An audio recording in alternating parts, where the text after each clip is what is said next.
They say it was a targeted hit. Time or tell. I hope there isn't any foul play on Rock's side. There's obviously some foul play, because we got a man dead. Chrisean Rock is now facing a life sentence for murder for hire after setting up her own baby dad that she didn't want the world to know about. And what I'm about to reveal in this video will leave you shocked. Girl right here, Junior right here. Weird as me at the moment. You're weird as what's wrong? You weird as ain't nobody stalking you. That's my behind all the toxic relationship content and viral moments. Chrisean was allegedly orchestrating something far more sinister. A calculated murder for hire plot against the real father of her son that ultimately led to a man's death. Federal agents tapping phones, naming suspects, and building a case that could send multiple people to prison for life. The shocking truth behind what brought federal law enforcement to her door is darker and more calculated than anyone imagined. And we're about to reveal it all, including how her own sister just exposed the deadly lengths she wouldn't keep her lies intact, how the FBI is building conspiracy case, and why this murder might have been planned months in advance. Yo, what's good, fam? We about to dive deep into some real street drama mixed with federal investigations, family betrayal, and industry corruption that's been shaking up the hip-hop community. This ain't just entertainment anymore. This is about murder, conspiracy, organized crime, and a child who may never know his real father because someone wanted to play God with his identity for profit. Now, before we get into this wild ride, let me keep it 100 with y'all. The FBI has officially launched a homicide investigation with Chrisean Rock, named as a primary suspect in the murder of Ronnie Doe, the man who claimed to be Junior's real father and died fighting for that recognition. But yo, we about to separate the fact from the fiction, the real from the fake, because this story goes way deeper than just baby mama drama and involves federal crimes, interstate conspiracy, and what prosecutors believe was a premeditated execution. February 3rd, 2025, at exactly 7:10 p.m. That's the date and time that changed everything and potentially sealed Chrisean Rock's fate forever. Ronnie Doe, a 24-year-old man from Baltimore who had been publicly fighting for paternity rights, was gunned down outside his home in what police immediately classified as a targeted incident and not a random act of violence. This man, who had been demanding DNA tests and calling out lies, was silenced just days before he was supposed to get the proof that would expose a conspiracy that goes to the very top of the entertainment industry. Now, hold up before y'all start thinking this is just another toxic celebrity situation gone wrong. We're talking about federal agents conducting wire, taps, interstate conspiracy charges, potential RICO violations, and a murder for hire plot that can involve multiple conspirators across different states. But here's where it gets real spicy. The evidence trail leads directly back to the woman who built her entire career, her entire identity, and her entire income stream off being a baby mama to the wrong man. And she apparently was willing to kill to keep that lie alive. So check it. Let's go back to where this whole deadly deception started, because understanding the beginning is crucial to understanding why it ended in murder. Chrisean Rock, a young woman from Baltimore with big dreams and questionable judgment, gets signed to Blueface record label around 2021. She wasn't famous. She wasn't established. She didn't have any real talent that anyone could identify. She was just hungry for success and willing to do whatever it took to get it, no matter the cost. Now, in the hood and in the industry, we know how these boss-employee relationships usually work, especially when there's significant power imbalance. Blueface had all the power, financial control over her career, professional connections she needed, social media platforms she craved, and the fame she desperately wanted. Meanwhile, Chrisean was completely dependent on him for everything. Her income, her housing, her career prospects, even her public identity. That type of setup creates desperation, and desperate people do desperate things. Chrisean quickly realized that her value to Blueface wasn't necessarily her music or her talent.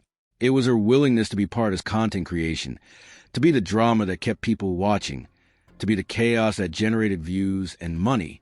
But here's where the story gets deeper than just a problematic work relationship that crossed professional boundaries. Their business arrangement quickly became personal, but not in a healthy, loving way.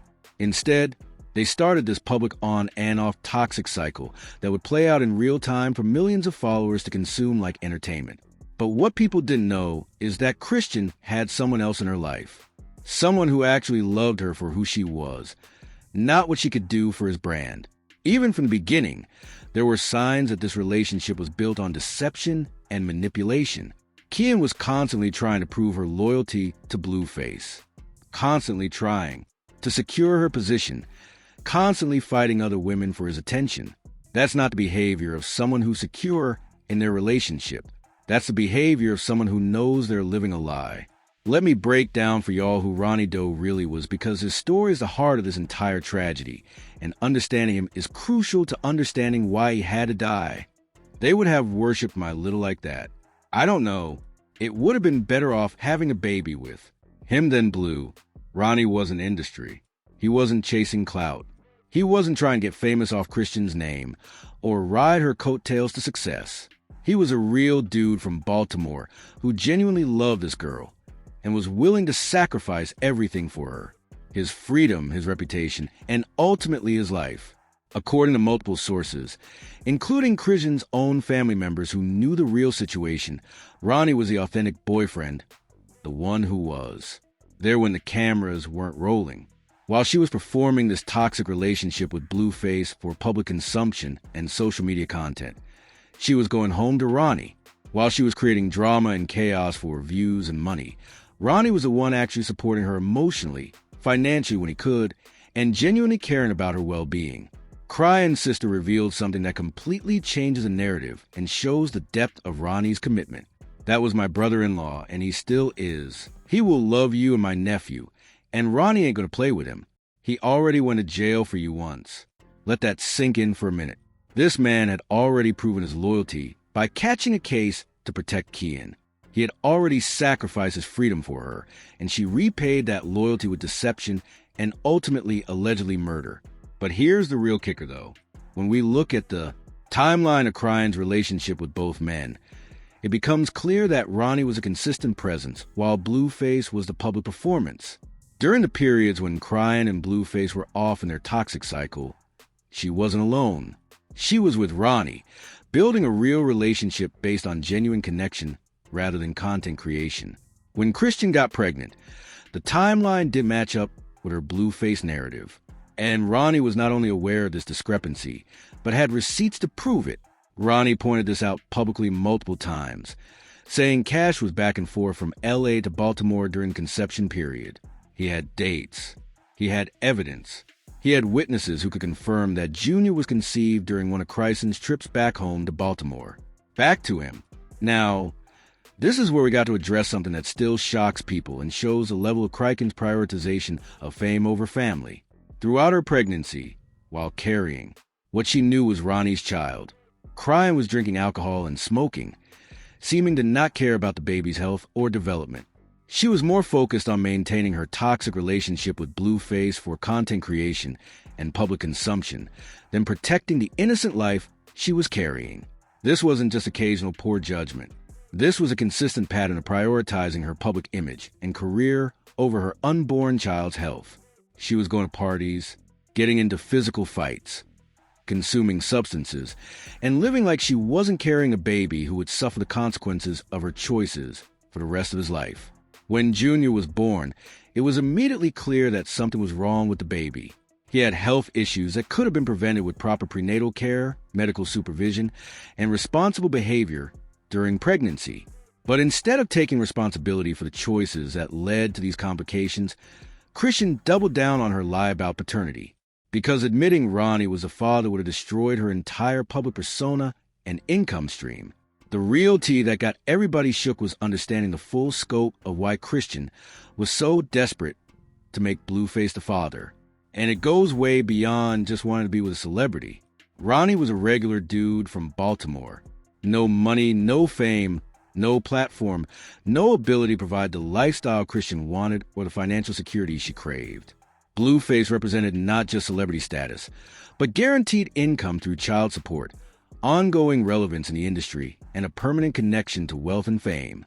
But here's where it gets interesting and where the deception starts to unravel. That first DNA test that supposedly proved Blueface was the father was suspicious from the very beginning, and multiple people in the industry noted the irregularities. The test allegedly came in an unsealed envelope. The paperwork looked tampered with and beat up, and it didn't follow standard laboratory protocols that legitimate paternity tests require. Even Blueface himself admitted he had serious concerns about the test's legitimacy from the beginning. In recent tweets that have now become evidence in the federal investigation, he revealed, "I knew there was something off. I didn't think that was my baby. That DNA test was a little weird. When I read it, it seemed fake. I had no control over the test." So even the alleged father knew something wasn't right, but he went along with the deception for his own reasons. The involvement of Zeus Network in presenting this potentially fraudulent DNA test as entertainment content raises serious questions about the platform's role in perpetuating deception. When your paternity test becomes a TV show plot point rather than a legitimate medical procedure, that's when you know. The entire situation has crossed from personal drama into orchestrated fraud. Meanwhile, Ronnie was fighting for parental rights the only way he knew how, publicly, persistently, and with genuine emotion that couldn't be faked. He was posting on social media, going live on various platforms, and literally begging for a chance to prove paternity through legitimate testing. His posts included side-by-side pictures comparing Junior to himself as a child, and the resemblance was so undeniable that even strangers were commenting on the obvious family connection.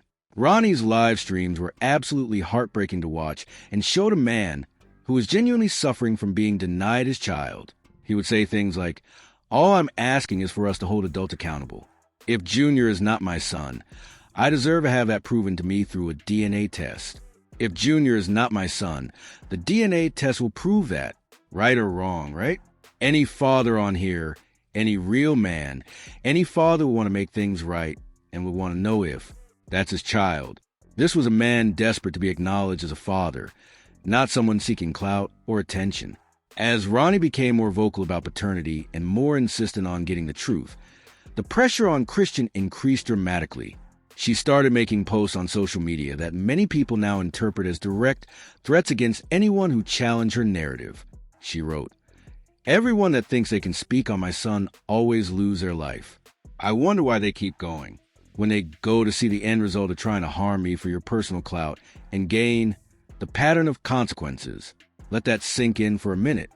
She's basically saying publicly that anyone who challenges her story about Junior faces serious consequences, potentially deadly ones. And when you look at what happened to people who question her narrative, the pattern becomes clear and terrifying. First, Blueface got locked up for 2 years after questioning paternity and demanding accountability. Now, Ronnie is dead after demanding a DNA test and calling out the lies. That's not coincidence. That's a pattern of eliminating threats to her deception. February 3rd, 2025, at approximately 7:10 p.m. Eastern Standard Time. That's when everything changed forever. Act of violence. This wasn't a case of being in the wrong place at the wrong time. This was an execution carried out at his residence, suggesting the killers knew his address, his routine, and his movements. The and Arundel County Police immediately classified this as a homicide and made a crucial determination that would later bring in federal authorities. Their preliminary investigation indicated this was a targeted incident and not a random act of violence. Translation: someone specifically wanted Ronnie Doe dead. They planned his murder, and they executed that plan with precision and premeditation. Now, this is where we got to address how serious the situation really is and why the FBI got involved so quickly. The Federal Bureau doesn't get involved in every local murder case. They have specific criteria and jurisdiction requirements. They suspect interstate conspiracy, organized crime elements, or other federal crimes like murder for hire, which is exactly what the evidence suggests happened here.